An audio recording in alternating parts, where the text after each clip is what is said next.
গল্পকথার আসর। নমস্কার, আমি রুমকি। আপনারা শুনছেন গল্পকথার আসর। এখানে আপনাদের সকলকে স্বাগত। আজ থাকবে এই বছরের একেবারে শুরুতে ঘটে যাওয়া একটি ভয়ঙ্কর ঘটনা। তবে যে স্থানে এই ঘটনাটি ঘটে তার সাথে ইতিহাসের খোঁজ মেলে। গল্প শুরু হওয়ার আগে আমার সকল শ্রোতা বন্ধুদের জানাই অনেক ভালোবাসা। আপনাদের জীবনে যদি ঘটে থাকে এমন কোনো ঘটনা, চাইলেই তা আপনারা আমাকে জানাতে পারেন। আমার ডেসক্রিপশন সেকশনে সমস্ত লিংক দেওয়া রয়েছে সেখানে। আর যদি আপনারা এই চ্যানেলে একেবারে নতুন হন তাহলে অনুরোধ রইল চ্যানেলটিকে সাবস্ক্রাইব করে দেবেন যদি ঘটনাগুলো ভালো লেগে থাকে। আপনাদের লাইক এবং শেয়ার সত্যিই আমার কাছে অমূল্য। শুরু হচ্ছে আজকের ঘটনা। আজকে যে ঘটনাটা আপনাদের সামনে তুলে ধরব, ঘটনাটি চুঁচুড়ার একটি গ্রামের ঘটনা। ঘটনাটি শেয়ার করেছেন মিতালি ঘোষ। তার জ্যাঠতুতো দাদা রনিতের সাথে ঘটে যায় এই ঘটনাটি। রনিত এবং তাদের কয়েকজন বন্ধু মিলে চুঁচুড়ায় যান তার এক বন্ধু মিঠুনের বাড়ি। মিঠুন বর্তমানে বাবা মার সাথে সল্টলেকের একটি ফ্ল্যাটে থাকেন, কিন্তু ওনাদের আসল পৈতৃক বাড়ি হলো চুঁচুড়ায়।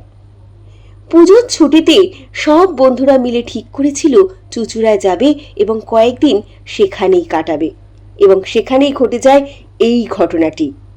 5 বন্ধু মিলে মিঠুনদের গ্রামের বাড়িতে উঠেছিল, সেখান থেকে বেশ কিছুটা গেলে পারে একটি বাড়ি রয়েছে। সেটা কোনো এক সাহেবের বাগান বাড়ি। অনেক বড় বড় গাছ দিয়ে ঘেরা সেই বাড়িটি। বাড়িতে কেউই থাকে না।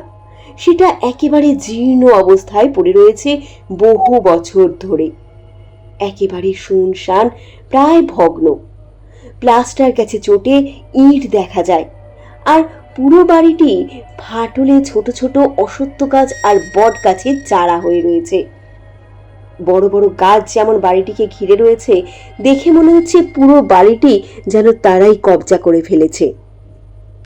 বাড়ির পিছনের দিকে একটা বড় পুকুর রয়েছে। পুকুরের জল খুব পরিষ্কার। গ্রামের লোকেরা সাহেবের বাগানে যায়, পুকুরও সরে, কিন্তু সন্ধেবেলার পর থেকে কেউ সেই বাগানে ঢোকে না। বলে রাতে নাকি ওই বাগানে কাদের পায়ে শব্দ শোনা যায়। কেউ বুট পরে হাঁটছে তার শব্দ, কিংবা পায়ে নুপুরের শব্দ শোনা যায়, কিন্তু কেউ কাউকে সেভাবে কখনো দেখেনি। কথিত আছে সেই সাহেব এক বারাঙ্গনার সাথে বিবাহ বন্ধনে আবদ্ধ হয়েছিল, এবং রাতে নাকি তাদের দুজনেরই আত্মা সেই বাগানে ঘুরে বেড়ায়। অনেকে আবার বলে যারা ভূতের ভয় পায় না তাদের মতে এখানে কোনো অসাধু চক্র চলে, তাই তারা ভয় দেখিয়ে ওইদিকে কাউকে যেতে দেয় না। দাদার এই বন্ধুর বাড়ি সাহেবের বাগান থেকে খুব বেশি দূরে নয়। দাদার বন্ধুরা মিলে তাই বাগানে বেশ কয়েকবার গেছে। কিন্তু সেদিন ঘটে যায় এক অদ্ভুত ঘটনা। সেদিন বিকেলের দিকে সবাই মিলে ওই বাগানে যায়। সন্ধে হয়ে আসছে এমন সময় সবাই চলে আসলেও লিটনদা আর সুজয়দা দুজনে বলে একটু থেকে তারা তারপর যাবে। ওরা সবাই পুকুর পাড়ে বসেই আড্ডা দিচ্ছিল। 2-3 দিন পরই হয়তো পূর্ণিমা হবে, তাই চাঁদটা ভারী সুন্দর দেখাচ্ছিল। চারদিকে গাছপালা অনেক, তাই ভালো হাওয়াও দিচ্ছিল। জলের মধ্যে মাঝে মাঝে হাওয়ায় যেন ঢেউ খেলে যাচ্ছে। ভারী সুন্দর একটা পরিবেশ। বাগানেরই একদিকে ফুটে থাকা গন্ধরাজ ফুলের গন্ধে পুরো বাগানটা যেন ভরে গেছে। এত সুন্দর একটা পরিবেশ ছেড়ে লিটনদার আর আসতে ইচ্ছা করছিল না, কিন্তু দাদারা যে বন্ধুর বাড়ি অর্থাৎ মিঠুনদার বাড়িতে গেছিল তার একটু হাটে যাওয়ার দরকার ছিল, তাই সে চাইছিল তাড়াতাড়ি ফিরে আসতে। এদিকে সন্ধেও হয়ে আসছিল, আর সন্ধেবেলায় সেখানে থাকাও নিষেধ। কিন্তু লিটনদা শহুরে ছেলে, সে আর ভূত প্রেতে ভয় পায় না। তার মধ্যে গ্রামের এত সুন্দর একটা পরিবেশ তার মন ছুঁয়ে যায়, তাই সে বলে যে সে কিছুক্ষণ এখানেই থেকে যাবে। তারা যেন চলে যায়। একটু পরেই সন্ধে নামার আগে আগেই সে নয় তাদের সাথে চলে যাবে ওখানে। লিটন দা আর সুজয় দা তাই সেদিন সেখানেই থেকে গেছিল কিছুক্ষণ। বেশ কিছুক্ষণ যাবার পর আস্তে আস্তে সন্ধে নেমে আসে সেই বাগানে। চারদিক ঘুটঘুটে অন্ধকার, আকাশে চাঁদের আলোয় এক অদ্ভুত মায়া সৃষ্টি করেছে। চারদিকে যেন এক মনোমুগ্ধ পরিবেশ। এদিকে হঠাৎ তারা শুনতে পায় দূর থেকে কোনো এক ঘুমুরের শব্দ ভেসে আসছে। প্রথমে তারা ভালো করে বুঝতে পারে না, পরে তারা ভালো করে শুনে বুঝতে পারে ওই শব্দ ভেসে আসছে সাহেবের পুরো বাড়ি থেকে। আর ধীরে ধীরে ওদের গাও ভারী হতে শুরু করেছে। বেশ কিছুক্ষণ পর ওরা বুঝতে পারে ওই ঘুমরের শব্দ ধীরে ধীরে আরো স্পষ্ট হচ্ছে এবং সেই শব্দ আস্তে আস্তে পুকুরের দিকে আসছে। লিটন দা আর সুজয় দা দুজনেই ওখানে তখন দাঁড়িয়েছিল। তারা তাড়াতাড়ি দৌড়ে চলে যায় সেখান থেকে একটা গাছের পিছনে এবং সেখানে গিয়ে তারা লুকিয়ে পুকুরের দিকে তাকিয়ে থাকে। চারদিক পুরো নিস্তব্ধ। দূরে কিছু ঝিঁঝি পোকার আওয়াজ শোনা যাচ্ছে। সেখানকার বাতাস যেন একেবারে ঠান্ডা হয়ে গেছে।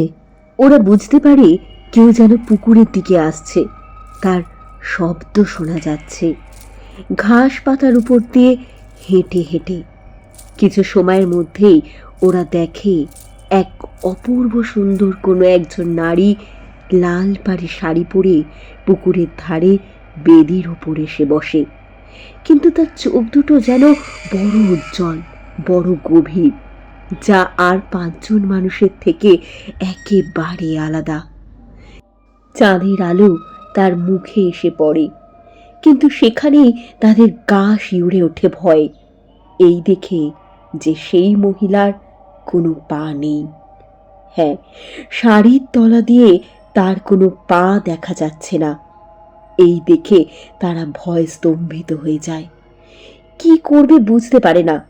সুজয় লিটনকে ফিরে যেতে বলে। তারা বাগান থেকে বেরিয়ে আসবে এমন সময় হঠাৎ তারা শুনতে পায় বুটের শব্দ হচ্ছে দূর থেকে। দেখতে দেখতে তাদের সামনে সেই পুকুর ঘাটে এক ভদ্রলোক এসে উপস্থিত হয়। সেই অপরূপ সুন্দর নারীর সামনে পরনে তার কালো কোট প্যান্ট, মাথায় টুপি, ঠিক যেন সাহেব। হ্যাঁ, ঠিক এটাই সেই সাহেব। তাদের আর বুঝতে বিন্দুমাত্র বাকি ছিল না। এই দৃশ্য দেখে তারা হতবাক। সত্যিই তাহলে এমনও ঘটতে পারে? কিন্তু তখন তাদের মধ্যে এতটাই ভয় ঘিরে ধরে যেন এক পা চলার ক্ষমতা তারা হারিয়ে ফেলেছে। কোনো রকমে তারা সেখান থেকে ফিরে আসে মিঠুনদের বাড়ি। সেই দুজনে যে ফিরে আসে আর ধুম ঝড়ে পড়ে। সবাই টেনশন করতে শুরু করে। ডাক্তার দেখানো হয়, ওষুধ দেওয়া হয়, কিন্তু জ্বর কিছুতেই কমে না। এইভাবে কোনো রকম সেই রাতটা চলে যায়। চিন্তায় তখন আরও যারা ছিল তারা ভেবে উঠতে পারে না কি করবে। এরপর ধীরে ধীরে যখন সকাল হয়, মিঠুনের ছোট কাকা সেও সারা রাত তাদের সাথেই ছিল। তিনি দেখেন ওদের গায়ের জ্বরটা একেবারে নেমে গেছে। এরপর সবাই অপেক্ষায় থাকে ওদের ঘুম থেকে ওঠার। বেলা যখন প্রায় 10টা কি 10:30 হবে, তখন ওরা ঘুম থেকে ওঠে। সবাই তখন ওদের জিজ্ঞাসা করে কি হয়েছিল ওদের, ওরা কিসে এত ভয় পেয়েছিল যে জ্বর চলে আসে। তখন ওরা সেই রাতে সাহেবের বাগানে দেখা সেই অভিজ্ঞতার কথা খুলে বলে। তাই যা রটে তার কিছুটা তো বটে। এটাই ছিল আজকের ঘটনা। আজকের ঘটনাটি আপনাদের কিরকম লাগলো? যদি ঘটনাটি ভালো লেগে থাকে অবশ্যই একটা লাইক করবেন। আর আপনাদের জীবনে যদি ঘটে থাকে এমন কোনো ঘটনা আমার সাথে শেয়ার করতে পারেন। সকলেই খুব ভালো থাকবেন। দেখা হবে আবার রবিবার।